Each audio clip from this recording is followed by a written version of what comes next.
अब आइए हम बात करते हैं बिनाइन ट्यूमर्स की। तो देखिए बिनाइन ट्यूमर्स क्या होंगे, सबसे पहले देखिए फाइब्रो एडिनोमा। तो fibro adenoma most common in female less than 35 year old. तो 35 साल से कम की जो फीमेल्स होती हैं उसमें मोस्ट कॉमनली हमको फाइब्रो एडिनोमा देखने को मिलता है। और ये फाइब्रो एडिनोमा होगा क्या प्रेजेंटेशन, तो स्मॉल वेल डिफाइंड मोबाइल मास। ठीक है, तो ये स्मॉल होगा और वेल डिफाइंड मोबाइल मास होगा।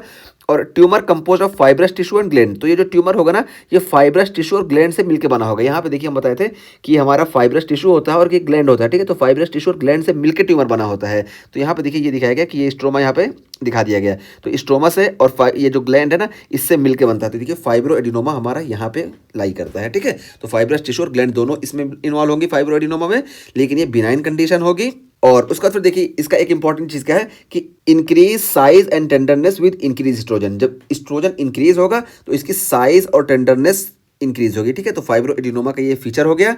और देखिए बताया गया कि एस्ट्रोजन कब कब इंक्रीज होता है, तो प्रेगनेंसी में एस्ट्रोजन इंक्रीज होता है और पीरियड टू मेंस्ट्रुएशन, तो मेंस्ट्रुएशन से पहले एस्ट्रोजन इंक्रीज होता है। तो इन सारी कंडीशंस में हमको इस फाइब्रो एडिनोमा में साइज का भी इंक्रीजमेंट देखने को मिलेगा और टेंडरनेस भी देखने को मिलेगी।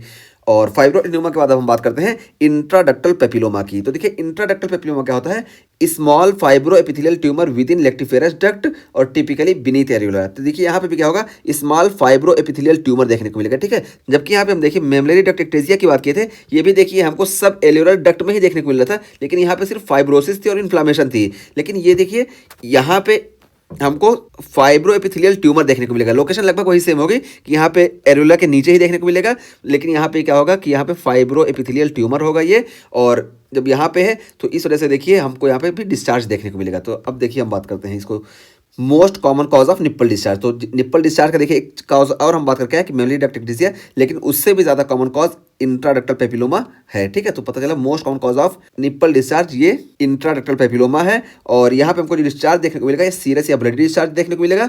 और यहाँ पे कैंसर का रिस्क जो होगा ना ये स्लाइटली इंक्रीज हो जाएगा। तो देखिए इन दोनों में हमको फर्क करना आना चाहिए। दोनों की लोकेशन लगभग सेम होती है, बस ये सिर्फ इन्फ्लामेटरी प्रोसेस होती है मेमोरी डक्ट एक्टेजिया, जबकि ये क्या होती है बिनाइन ट्यूमर होता है और यहाँ पे फाइब्रो एपिथेलियल ट्यूमर हमको देखने को मिलता है। और दोनों में डिस्चार्ज होगा, बस ये जो होगा इंट्राडक्टल पेपिलोमा ये most common cause of nipple discharge है। और यहाँ पे जो निप्पल डिस्चार्ज हमको देखने को मिलेगा ये सीरियस या ब्लडी डिस्चार्ज देखने को मिलेगा, जबकि यहाँ पे हमको जो डिस्चार्ज देखने को मिल रहा था ये मल्टी कलर डिस्चार्ज देखने को मिल रहा था। और ये बिनाइन कंडीशन है, इस वजह से इसमें कैंसर का चांस हमको ज़्यादा देखने को मिलेगा। ठीक है, तो ये चीज़ हम बता दिए। और उसको फिर हम बात करते हैं फाइलर ट्यूमर्स की। तो देखिए फाइलर ट्यूमर्स क्या होता है, large mass of connective tissue cyst with leaf like lobulation. तो यहाँ पे हमको large mass of connective tissue देखने को मिलेगा और सिस्ट देखने को मिलेंगी और लीफ लाइक लोबुलेशन देखने को मिलेगा। तो देखिए लीफ लाइक लोबुलेशन जो है ना ये बहुत ही क्लासिकल फीचर है फाइलाइट ट्यूमर्स का। ठीक है, तो फाइलाइट ट्यूमर्स का बहुत ही क्लासिकल फीचर लीफ लाइक लोबुलेशन हमको देखने को मिलेगा।